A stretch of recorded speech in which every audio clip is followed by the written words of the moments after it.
Estamos em 2026, mais um ano iniciando, e o que que isso significa? Que tem mais um ano iniciando, né? Meio óbvio. Mas todo mês de dezembro, quando tá perto dos últimos dias de dezembro, sempre aparece para mim aquele meme dos Backyardigans que eles estão tocando numa bandinha porque a Terra tá fazendo mais de uma volta ao redor do Sol.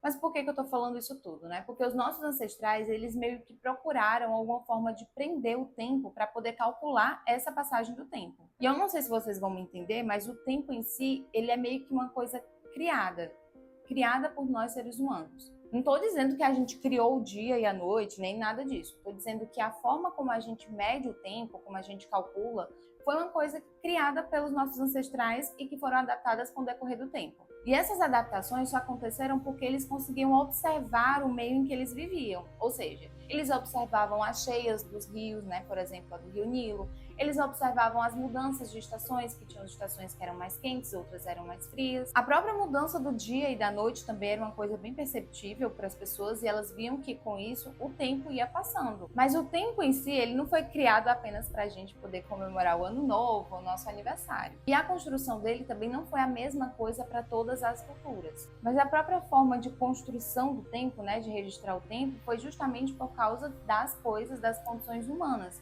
Por exemplo, o início da agricultura. E no vídeo de hoje vamos falar um pouquinho sobre isso, sobre como que surgiu o tempo, como as pessoas começaram a registrar e sobre como cada cultura fez essa adaptação de acordo com o meio em que ela vivia. Então, começando na Escócia, há 10 mil anos atrás, os caçadores-coletores do Mesolítico, eles criaram o que a National Geographic aponta como o calendário mais antigo no mundo. Arqueólogos descobriram 12 buracos que imitavam as fases da Lua, ou seja, era um calendário lunar. Mas aí aqui entra um pequeno detalhe, porque como eles usavam o calendário lunar, ele atrasa cerca de 11 dias por ano em relação ao ciclo do Sol.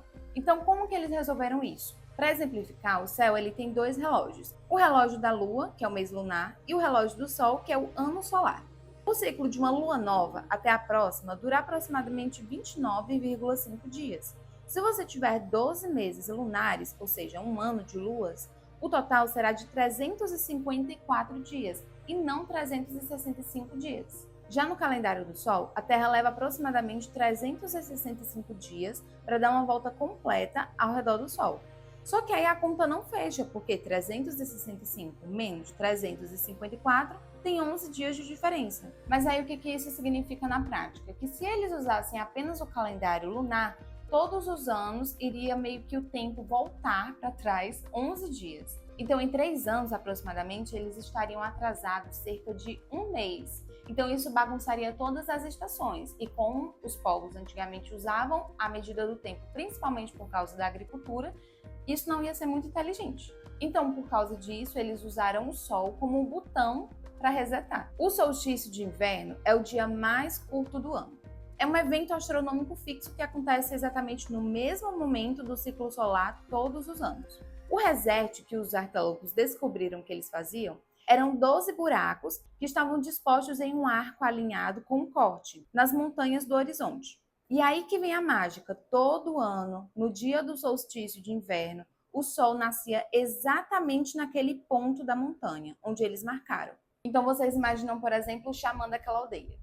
Ele era aquele responsável, por exemplo, que ficava observando as montanhas para calcular o tempo de acordo com a posição da Lua e do Sol. Então ele ficava observando esses buracos nas montanhas, que eram as luas representativas deles, para poder calcular o tempo com o calendário lunar. E aí eles viam que a posição da Lua estava ficando fora do lugar em relação ao frio, né? As mudanças da estação. Quando o Sol nascia num corte específico ali daquela montanha, quer dizer que o ciclo tinha recomeçado. Então o xamã chamava todo mundo da aldeia e falava assim: para tudo, gente, peraí. O ciclo recomeçou, olha o Sol ali nascendo diferente. Prestem atenção. Ignora esses dias aí que a gente não contabilizou e hoje começa um novo tempo. Então hoje, assim, a gente não poderia fazer isso, de resetar o tempo todo ano, né? Ficar esquecendo 11 dias toda vez. Então, quando eles percebiam que o ciclo tinha recomeçado, eles ignoravam aqueles 11 dias e eles recomeçavam o ciclo a partir da primeira lua novamente. E aí eles iriam contabilizar todas as 12 luas. Agora, saindo um pouquinho da Escócia, a gente vai para a Turquia.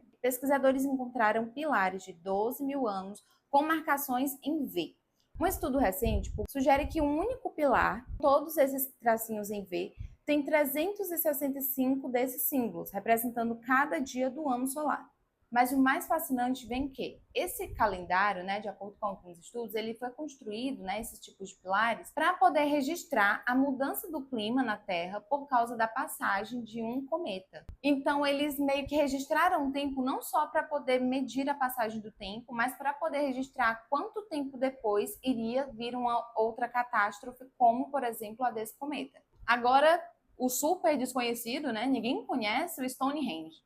Por décadas, os cientistas ficavam debatendo se ele era um templo ou se ele era um cemitério. Mas, de acordo com um estudo publicado, ele, na verdade, é considerado um calendário solar perpétuo. Timothy Darville demonstrou que o círculo de Sarsen, que tem 30 pedras verticais, representa um mês com 30 dias.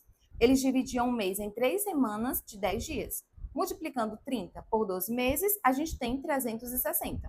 Os 5 dias que faltavam para poder fechar o ano, eles eram representados pelos 5 trilitos centrais, que é um formato de ferradura, e mais 4 pedras para registrar as estações, que ficavam fora do círculo, que funcionavam como marcador para o ano bissexto. Ou seja, eles já sabiam que precisavam de um ajuste a cada 4 anos, milênios antes dos romanos. E por fim a gente chega nos maias, que eu acho que é a parte mais popular que vocês conhecem por causa dos vários memes, novela, filme de 2012, dizendo que o calendário maia anunciava meio que o fim do mundo, enfim. Mas e se eu falar para vocês que o calendário maia, toda essa interpretação que as pessoas trouxeram de que o mundo iria se acabar por causa do fim do calendário maia, não se passou apenas de uma péssima interpretação. A National Geographic e a Life Science, elas explicam que o calendário maia, ele é como o odômetro de um carro. Quando chega no fim, ele apenas zera e aí tem que começar um novo ciclo que se chama Bactum. No Códice de Dresden, arqueólogos encontraram as tabelas de Vênus. Os maias eles sabiam que o ciclo de Vênus era de 584 dias, enquanto o solar era de 365. Eles criaram uma matemática tão refinada que eles conseguiram prever eclipses, posições planetárias, com um erro de apenas alguns segundos por século. E além disso, as cidades inteiras, como Tikal, por exemplo, elas foram planejadas para que outros templos servissem como observatórios para poder observar os solstícios e conectar a política do rei com o ritmo das estrelas. Ou seja, a medida do tempo, o registro do tempo para eles era tão importante que eles construíram inclusive templos com essa intenção. Agora, a medição do tempo para os egípcios, por exemplo, tinha uma relação com os deuses. Eles observavam a estrela Algol, que é conhecido como a estrela demoníaca. Um estudo da Life Science revela que o papiro Cairo 86637 é, na verdade, um calendário de dias bons e dias ruins, baseado na oscilação do brilho dessa estrela. Mas como que a gente chega no nosso calendário hoje que a gente utiliza? Antigamente, o calendário romano ele era meio que uma bagunça política. Júlio César ele passou um tempo no Egito e aí ele aprendeu com os astrônomos de lá e criou o calendário juliano. E aí ele introduziu o ano bissexto nesse calendário, só que com um pequeno erro. Ele calculou que o ano tinha 365,25 dias, quando na verdade é 365,24. E aí, por causa dessa pequena diferença, ficou durante os anos acumulando e acabou virando uma bagunça. Para vocês terem noção, no ano de 1582, a Páscoa estava sendo comemorada quase no verão. O Papa Gregório decidiu intervir. Ele simplesmente apagou 10 dias da história. Ou seja, as pessoas dormiram dia 4 de outubro de 1582 e acordaram no dia 15 de outubro. Mas enquanto o Ocidente se concentrava mais no Sol, o Oriente ele tinha sistemas mais diferentes. O calendário chinês ele é lunisolar. Ele usa a lua para os meses, mas ele adiciona um mês extra para não perder as estações. Por isso, o ano novo chinês ele varia todo ano entre janeiro e fevereiro. Já o calendário islâmico, que é o Hégira, ele é somente lunar. Ele ignora o Sol e por isso o Ramadã meio que viaja por todas as estações ao longo de 33 anos. Para os muçulmanos, o tempo ele é um ciclo espiritual que independe da colheita ou do solstício. Hoje a gente não depende mais de buracos de montanha, nem do Stonehenge para poder calcular o tempo, mas não porque eles não funcionem. O mundo moderno ele funciona de acordo com o UTC, o Tempo Universal Coordenado.